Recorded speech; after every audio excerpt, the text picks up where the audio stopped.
kau. Jadi apa nih yang enggak ini? Ya kayak sedikit. Terbuang nih kau. Kau.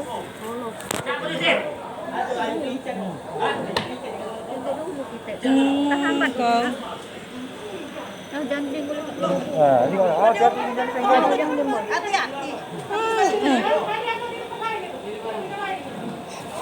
Itu Cak Yayan baju karya saja. Rewang dia. Rewang ya berdua. Iya. Nah, ya Allah, aduh bae. Awak gemetaran. Astagfirullahaladzim, berani nih. Ya Allah. Polrestabes Palembang bertepatan dengan pemeriksaan ruangan sel dan juga pelayanan jadwal besuk sesuai dengan harinya Selasa. Kemudian bersamaan juga sedang melakukan proses pemindahan tahanan tersangka yang sudah inkrah di pengadilan, sudah diputus. Oleh karenanya Pak Kajari juga hadir di tengah-tengah kita dalam rangka pengecekan itu. Kemudian pada saat bersamaan dengan pengawasan yang ada, SOP yang ada di Polrestabes Palembang, ditemukan pembesuk yang mengirim makanan untuk keluarganya atau suaminya, dan didapati hasil pemeriksaan di screening diduga 1 paket sabu. Untuk proses kami sedang melakukan penyidikan lebih lanjut ke Sat Narkoba Polrestabes Palembang untuk dilakukan pengungkapan lebih jelas lagi. Ibu-ibu bang, ya, tersangka ini yang membawa makanan ini adalah istrinya. Suaminya dari dalam. Barang disimpan di mana? Ya, di dalam kupiah. suaminya kasus narkoba juga bang? Suami kasus narkoba.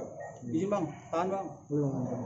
Itu di masukkan dalam PC bang. Ya. PC diletakkan di mana? Dalam paket bawaan. Bang.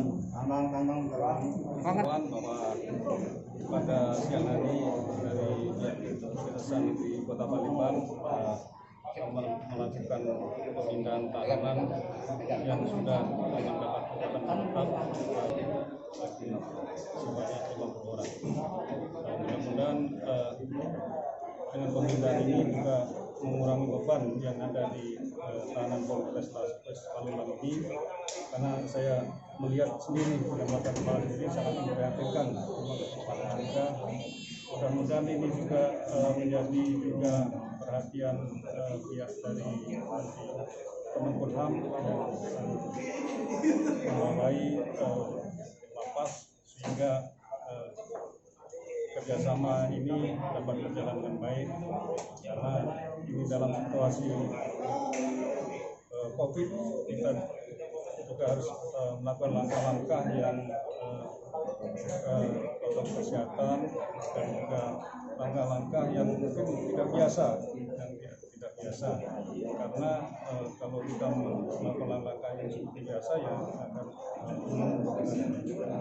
pikirannya juga instansi terkait dapat memahami kondisi ini, karena penegakan hukum ini tidak mungkin berjalan sendiri. Kita harus sinergi antara penyidik, penuntut umum dan pihak dari lapas dan juga pengadilan.